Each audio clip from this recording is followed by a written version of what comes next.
Hi everyone, आज के current affairs में आपका स्वागत है। आज का पहला करंट अफेयर्स है 2023 का फिट शतरंज विश्व कप किसने जीता था। Option A Magnus Carlsen, option B Gukesh D, option C R Praggnanandhaa, option D Ding linen.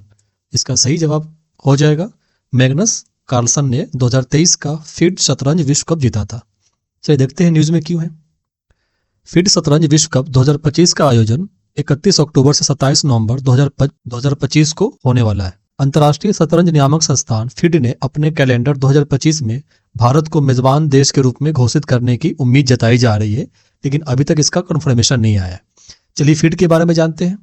यह एक अंतर्राष्ट्रीय संघ या विश्व शतरंज संघ है, जिसे आमतौर पर फ्रांसीसी शब्द में फिड कहा जाता है, जिसका फुल फॉर्म है फेडरेशन इंटरनेशनल डेस इचेस। यह एक गैर सरकारी संगठन है। इसकी स्थापना 20 जुलाई 1924 पेरिस में हुई थी और वर्तमान में इसका मुख्यालय है लॉजेन, स्विट्जरलैंड में।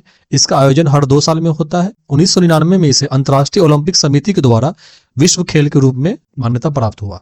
2023 का वर्ल्ड कप हुआ था बाकू, अजरबैजान में। इसमें फाइनल में जीता था, चैंपियन था मैग्नस कार्लसन। वही दूसरे स्थान पे था भारत का आर प्रज्ञानंदन और तीसरे स्थान पर अमेरिका का था फेबियानो। चलिए अगला न्यूज देखते हैं। सुभाष चंद्र बोस आपदा प्रबंधन पुरस्कार किस क्षेत्र के लिए दिया जाता है। ऑप्शन ए पर्यावरण संरक्षण में, ऑप्शन बी आपदा प्रबंधन और प्रतिक्रिया में, ऑप्शन सी शिक्षा के क्षेत्र में, या ऑप्शन डी खेल में।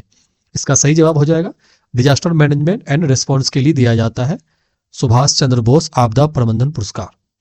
चलिए देखते हैं न्यूज में क्यों था। 23 जनवरी को नेताजी सुभाष चंद्र बोस जयंती के रूप में मनाया जाता है, जिसे अब पराक्रम दिवस के रूप में जाना जाता है।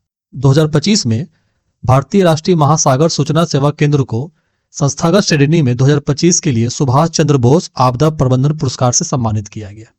चलिए देखते हैं इस पुरस्कार के बारे में। यह भारत सरकार के द्वारा स्थापित सुभाष चंद्र बोस आपदा प्रबंधन पुरस्कार आपदा प्रबंधन के क्षेत्र में व्यक्तियों और संगठनों को सम्मानित किया जाता है। यह हर साल 23 जनवरी को दिया जाता है। इसमें केवल भारतीय नागरिक और भारतीय संस्थाओं को ही प्राप्त हो सकता है। प्रथम पुरस्कार 2019 में दिया गया था एनडीआरएफ गाजियाबाद को। वही 2024 का पुरस्कार दिया गया था संस्था में पैराशूट फील्ड अस्पताल उत्तर प्रदेश को। चलिए देखते हैं अगला सवाल। जीडीपी के संदर्भ में निम्नलिखित में से कौन सा कथन सही है। ऑप्शन ए निजी उपभोग व्यय, लोगों के द्वारा अपनी व्यक्तिगत क्षमता में किया गया खर्च। ऑप्शन बी अंतिम उपभोग व्यय, जो सरकार के द्वारा किया गया खर्च। या ऑप्शन सी सकल स्थिर पूंजी निर्माण, अर्थव्यवस्था में उत्पादन क्षमता को बढ़ाने के लिए सरकार के द्वारा किया गया खर्च। इसका सही जवाब हो जाएगा ऑप्शन ए, बी और सी तीनों, क्योंकि जीडीपी अनिवार्य रूप से एक वर्ष में भारत की सीमाओं के भीतर उत्पादित सभी अंतिम वस्तुओं एवं सेवाओं की मौद्रिक मान को कहते हैं। यह पूरे भारत की अर्थव्यवस्था का आकार को बताता है।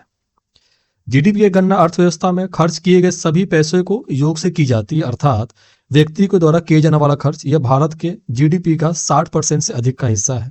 वही जैसे सरकार के द्वारा किया गया खर्च, जैसे सरकारी वेतन, दैनिक खर्चों में जो किया जाता है, वो भी जीडीपी में जुड़ता है। ये लगभग 10% के करीब है। और वही अर्थव्यवस्था की उत्पादकता क्षमता को बढ़ाने के लिए जैसे सड़क का निर्माण करना, ब्रिज का निर्माण करना, एयरपोर्ट, इंफ्रास्ट्रक्चर में जो इन्वेस्टमेंट किया जाता है, एक तरह से हम इन्वेस्टमेंट कह सकते हैं। वो भी जो भी खर्चा किया जाता है कैपिटल इन्वेस्टमेंट, जैसे कैपिटल एक्सपेंडिचर जो भी होता है सरकार के द्वारा, उसे भी जीडीपी में जोड़ा जाता है। इसीलिए इसका ऑप्शन ए और बी, सी तीनों सही होगा। चलिए देखते हैं अगला सवाल।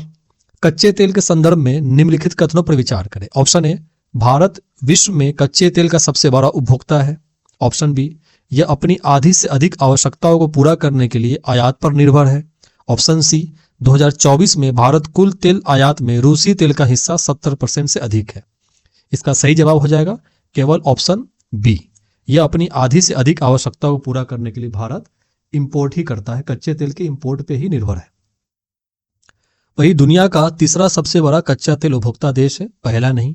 और यह अपनी 85% से अधिक मांग को पूरा करने के लिए आयात पर निर्भर होता है। और डेटा से पता चलता है कि 2024 में भारत में कुल तेल आयात में रूस के तेल का हिस्सा 38% से अधिक था, न कि 70% से अधिक। इसीलिए इसका ऑप्शन 2 सही है। चलिए देखते हैं अगला सवाल। निम्नलिखित में से कौन सा देश ब्राजील के साथ सीमा साझा नहीं करता है। Option A Argentina, option B Chile, option C Bolivia, या ऑप्शन डी वेनेजुएला। इसका सही जवाब हो जाएगा चिली। इस सवाल को करंट अफेयर्स में बताने का मकसद यही था कि 2025 में ब्राजील में ब्रिक्स समिट होने वाला है और आने वाले एग्जामिनेशन में ये सवाल एक्सपेक्टेड है कि पूछा जा सकता है, इसीलिए इस सवाल को आपके सामने लाया। चलिए देखते हैं ब्राजील को। ब्राजील को देखते हैं, ये दक्षिणी अमेरिका जिसे कहते हैं, दक्षिणी अमेरिका का एक देश है जो सबसे बड़ा देश है।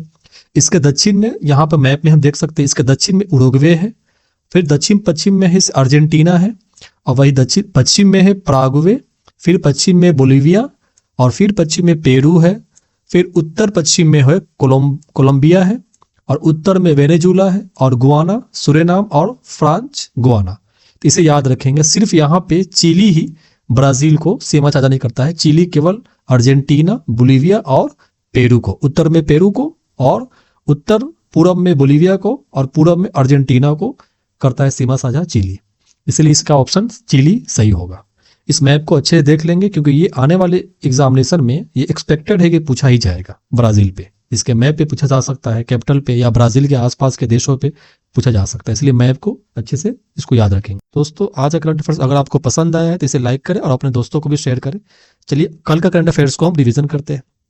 कल का पहला करंट अफेयर्स था, किस स्वतंत्रता सेनानी की जयंती को पराक्रम दिवस के रूप में मनाया जाता है? इसका सही ऑप्शन हो जाएगा नेताजी सुभाष चंद्र बोस के जयंती को हम पराक्रम दिवस के रूप में मनाते हैं 23 जनवरी को प्रत्येक साल। चलिए देखते हैं इसका अगला सवाल, खेलो इंडिया विंटर गेम्स का आयोजन कौन करता है? इसका सही जवाब हो जाएगा ministry of youth affairs and sport, युवा मामले और खेल मंत्रालय के द्वारा इसका आयोजन किया जाता है। अगला सवाल था, 2011 की जनगणना के अनुसार भारत में कितने विशेष रूप से कमजोर जनजातीय समूह अर्थात पीवीटीजीज पहचाने गए? इसका सही जवाब हो जाएगा 75 समूह पहचाने गए जो विशेष रूप से कमजोर जनजातीय समूह है। अगला सवाल था, हाल ही में तमिलनाडु के तटीय क्षेत्र में किस कछुए की प्रजाति मृत पाई गई है? इसका सही जवाब हो जाएगा olive Ridley turtle. Olive Ridley कछुआ पाया गया है मृत तमिलनाडु के तटीय क्षेत्र में। अगला सवाल था, भारतीय संविधान का निम्नलिखित में से कौन सा अनुच्छेद समान नागरिक संहिता से संबंधित है? इसका सही जवाब हो जाएगा आर्टिकल 44, अनुच्छेद 44 भारतीय संविधान के भाग 4 डीपीएसपी का हिस्सा है आर्टिकल 44। अगला सवाल था, निम्नलिखित में से कौन सी प्रोजेक्ट चीन पाकिस्तान आर्थिक गलियारे को जोड़ता है? इसका सही जवाब हो जाएगा ग्वादर पोर्ट और जिंगजियांग प्रांत। ये इस दोनों को याद रखेंगे, ये दोनों पोर्ट जोड़ता है पाकिस्तान आर्थिक गलियारे को। दोस्तों, आज के लिए बस इतना ही। अगर ये वीडियो पसंद आया है तो इसे लाइक करें और अपने दोस्तों को भी शेयर करें। तब तक के लिए stay focus and keep learning. Thank you and take care.